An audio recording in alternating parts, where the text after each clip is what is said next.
Vous êtes toujours à l'écoute du récap. Le Tunisia Digital Summit revient pour une 9e édition les 29 et 30 avril à Tunis.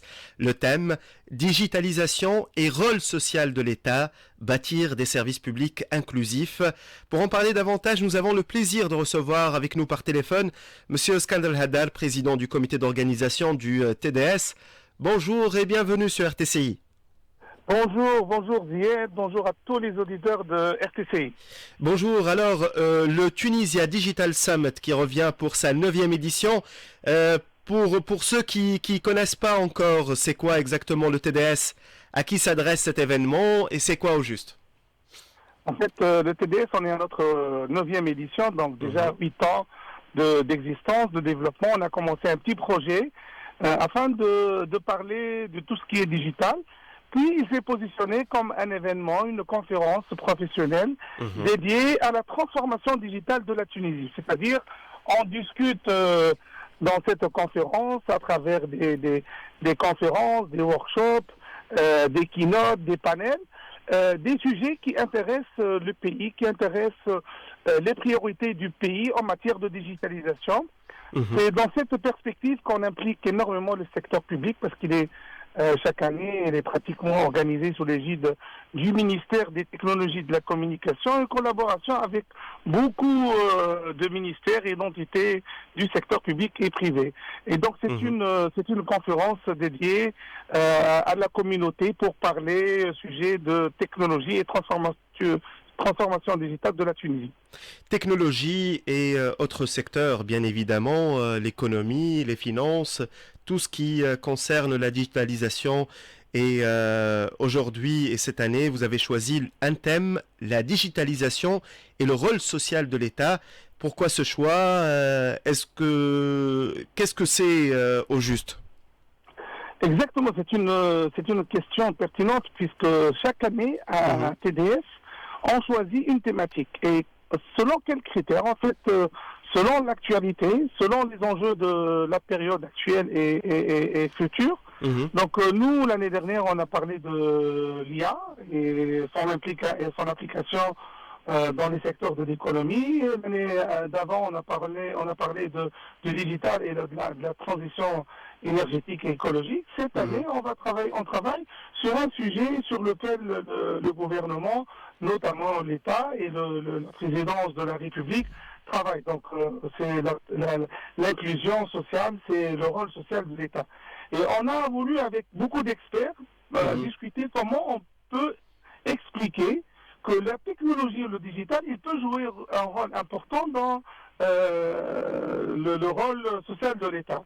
Et on a pu répondre à cette question, à ces réflexions, à travers 7 panels, qui sont des panels sectoriels. Donc on a vu que la technologie et le digital influencent directement l'inclusion sociale, à travers le panel numéro 1 en partenariat avec le ministère des Affaires sociales. On a également un deuxième panel en relation avec le secteur de la santé numérique, en partenariat avec le ministère de la Santé et beaucoup de partenaires. C'est un panel, il est hautement apprécié. Il sera animé par M. Semi Ayari, donc de l'association Thaïs.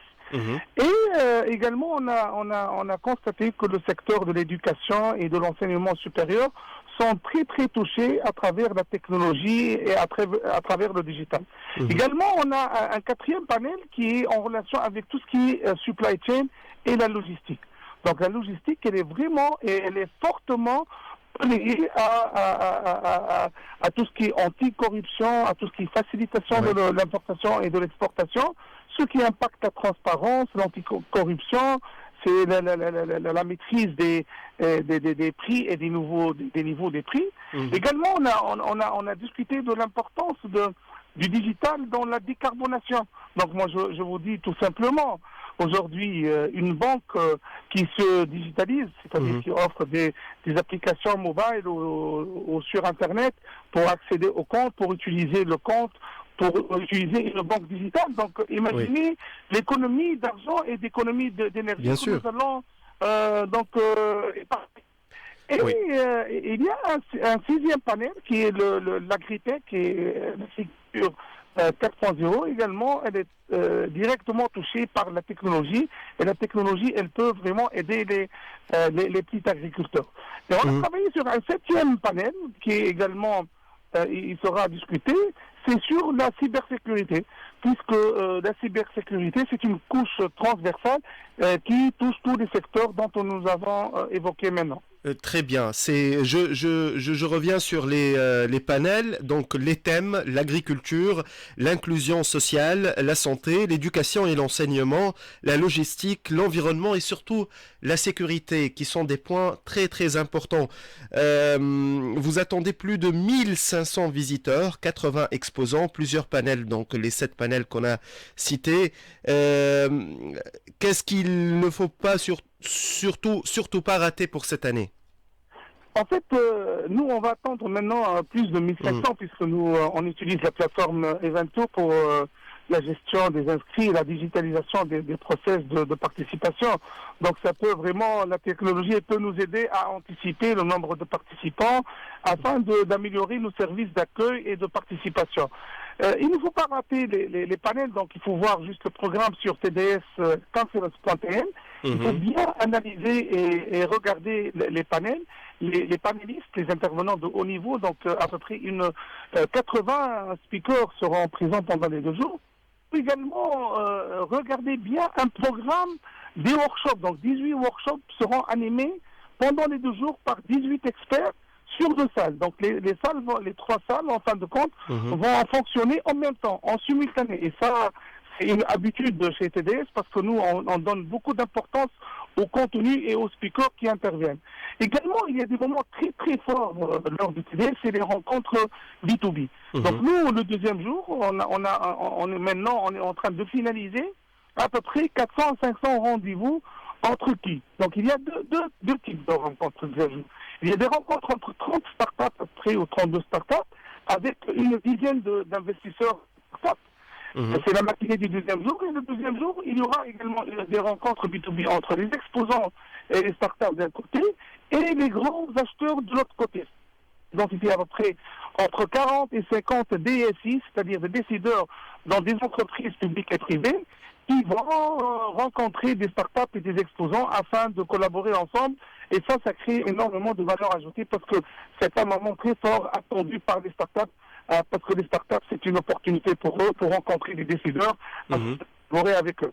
Il y aura aussi un espace dédié à l'innovation. Si vous pouvez nous parler des tendances qui vont marquer cette édition justement, est-ce que vous allez parler de l'intelligence artificielle qui ne laisse personne de côté? Exactement. Savez-vous que, bien sûr, que l'intelligence artificielle, c'est une thématique transversale. Donc, d'ici les 10 ans, TDS va parler toujours de l'IA parce que ça croît avec une vitesse extraordinaire. Donc, aujourd'hui, l'IA touche tous les secteurs. Donc, je l'adresse plus particulièrement à tous les secteurs de l'économie, l'industrie, la santé, le tourisme, le service, les banques, l'agriculture. Tout le monde est concerné par la technologie. Aujourd'hui, la technologie, elle ne concerne pas uniquement les IT, les développeurs, les managers, les CTO, les CEO. Non, elle touche le décideur, c'est-à-dire le chef d'entreprise, le DAF, le DRH, parce que tout est centré sur la technologie. On est des consommateurs de technologie indépendamment du secteur d'activité dans lequel on opère. Voilà pourquoi je m'adresse vraiment à ceux qui sont dans leur bureau, qu'ils soient dans des industries, soit dans l'administration, de venir nous visiter. C'est gratuit, mais sur une inscription obligatoire. Et sur le site sur le site www.tds-conference.tn et surtout, il faut imprimer le badge à l'avance. Donc nous, on a conçu un système afin de ne pas faire perdre du temps à nos visiteurs parce que ça va être des centaines, voire 1000. Donc pour ne pas faire la queue et éviter la queue et la file, donc il faut imprimer juste le badge et on récupère le portage et l'annuaire sur place. Très bien, donc plus de 1500 visiteurs, plus de 80 exposants, 18 workshops, 7 panels, un programme très riche et très varié. Au-delà de l'événement, Monsieur Skander Haddar, qu'est-ce que vous attendez de ces 2 jours, les 29 et 30 avril, On attend vraiment à ce qu'il y ait des outputs, des discussions qui vont être faites sur ces thématiques dont nous avons citées. On va les noter avec des professionnels.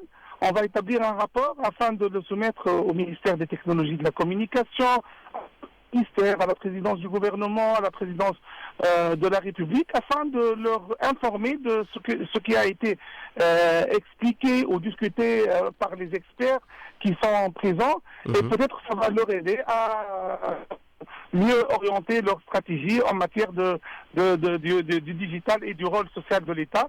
Et c'est ça le rôle de notre conférence, c'est de toucher l'opinion publique également, le citoyen qui nous entendent afin d'utiliser la technologie et de ne pas avoir peur de la technologie. Aujourd'hui, c'est la technologie, qu'on le veuille ou pas, il faut vraiment l'utiliser. Il faut qu'il y ait une infrastructure, il faut que toute la Tunisie parle technologie et qu'il y ait une confiance entre la technologie et l'utilisateur, mais également une confiance envers le secteur privé qui est en train d'innover, de travailler en étroite collaboration avec le secteur public.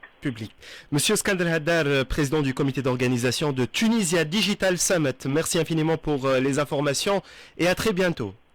Merci, à très bientôt. Merci à vous pour cet appui à TDS. Le plaisir est partagé, Monsieur Skander Haddar. Mesdames et messieurs, restez à l'écoute. On revient dans un instant.